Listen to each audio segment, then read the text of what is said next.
The Fellowship had entered Moria, a vast underground kingdom once ruled by the dwarves. What was meant to be a passage through the mountains had become a tomb.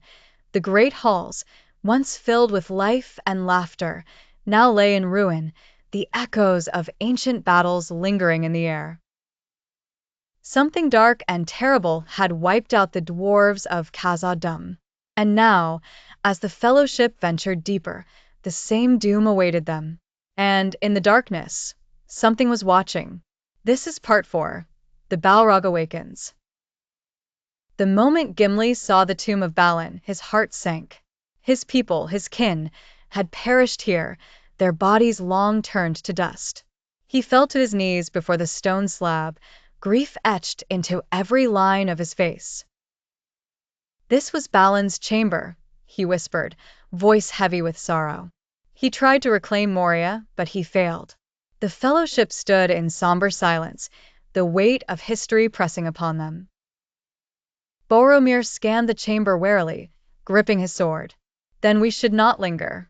Whatever killed them may still be here. Gandalf, eyes dark with thought, strode to a large, ancient book lying near the tomb.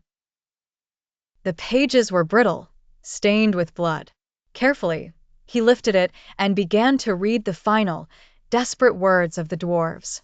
We cannot get out. They are coming. A shiver ran through the Fellowship. And then, boom! A single, thunderous drumbeat echoed through the deep halls. Then another. Boom, boom, boom. The ground trembled beneath their feet.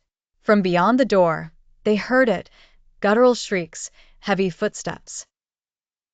They are coming, Legolas hissed, drawing an arrow.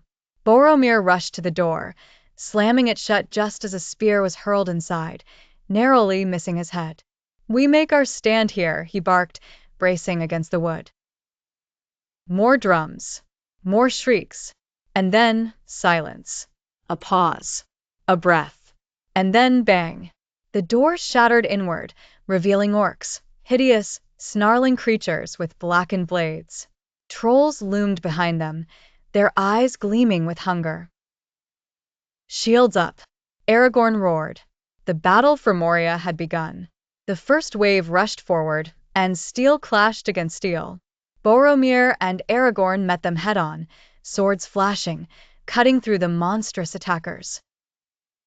Gimli, enraged by the desecration of his kin's resting place, fought like a demon, his axe splitting skulls with each swing. Legolas stood atop the fallen tomb, his bow a blur, each arrow finding its mark. The hobbits, though small, fought with fierce determination. Sam swung his sword with wild energy, protecting Frodo at all costs. Even Merry and Pippin, though terrified, stabbed at any orc that came too close. Then, a massive cave troll burst through the doorway. It was towering, its skin thick as iron, its eyes filled with mindless rage. It roared and swung its massive club, shattering stone. Frodo, move! Aragorn shouted, tackling the hobbit out of the way just in time. Legolas loosed arrow after arrow, but the troll barely slowed. It charged Frodo, who scrambled backward. Sam leaped in front of him, blade shaking in his hands. But before the troll could strike, Boromir rammed into it, shield raised, forcing it back. The troll staggered, but then it drove a massive spear straight into Frodo's chest. A stunned silence fell over the room. Frodo gasped, his eyes wide with shock. No! Sam screamed, running to his friend's side. The troll yanked its spear free, and Frodo collapsed. Enraged, Aragorn and Boromir struck back with fury, their swords flashing in the dim torchlight. Legolas aimed for the beast's throat and let fly. His arrow pierced deep, and the troll let out a terrible scream, staggering before finally crashing to the ground, dead. But no one was watching the troll. All eyes were on Frodo. Aragorn knelt beside him, dread in his voice. Frodo! And then he moved. Slowly, painfully, Frodo sat up, clutching his chest. I am all right, he whispered. Disbelief swept through the group. The spear should have killed him. Then they saw it, his shirt torn open. Beneath it lay a shining coat of mithril. A mithril vest. Gandalf marveled. Bilbo's gift. You are full of surprises, Mr. Baggins. Relief flooded through them, but there was no time to celebrate. More drums. More shrieks. The orcs are retreating, Aragorn muttered. Legolas frowned. No, they're afraid. A shadow crept into the chamber. Gandalf's eyes darkened. We must leave. Now. The Fellowship ran. Through the dark halls, down endless staircases, through ancient corridors where dwarven kings once walked. The drums continued, louder, faster, shaking the very walls. And then, a deep, inhuman roar filled the air. It was a sound from the abyss, something ancient, something terrible. Boromir's face went pale. What is that? Gandalf did not answer. He already knew. A fire began to glow in the darkness behind them. At first, it was distant, a flickering light in the void.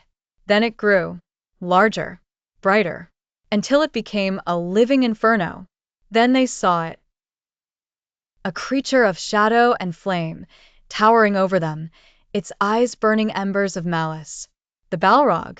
Sam's breath caught in his throat. By all that's holy. Run, Gandalf shouted. They fled across the bridge of Khazad-dûm, a narrow, crumbling stone pathway suspended over a seemingly bottomless abyss. But as they reached the other side, the Balrog leapt onto the bridge, its massive form landing with a crash. It raised its great flaming whip, cracking it with a deafening boom. Gandalf turned to face it. You cannot pass. The Fellowship froze, horror and awe gripping them. The Balrog lunged, but Gandalf struck the bridge with his staff. Stone cracked, dust rained down, and the bridge gave way beneath the beast's feet. The Balrog fell, roaring as it plunged into the abyss. Silence. Relief. And then, from the darkness, the whip snapped up, wrapping around Gandalf's ankle. No! Frodo screamed. Gandalf staggered, gripping the stone. His eyes met Frodo's, filled with sorrow and resolve. Fly, you fools.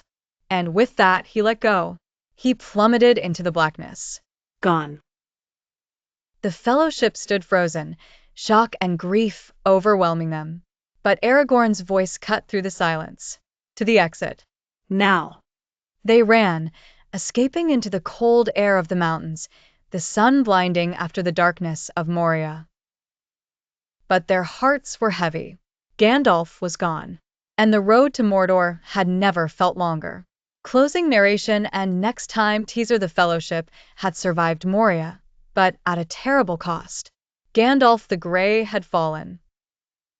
Now, with grief pressing upon them, they must journey on, to the golden woods of Lothlorien, where new allies await. But will hope be enough to carry them forward?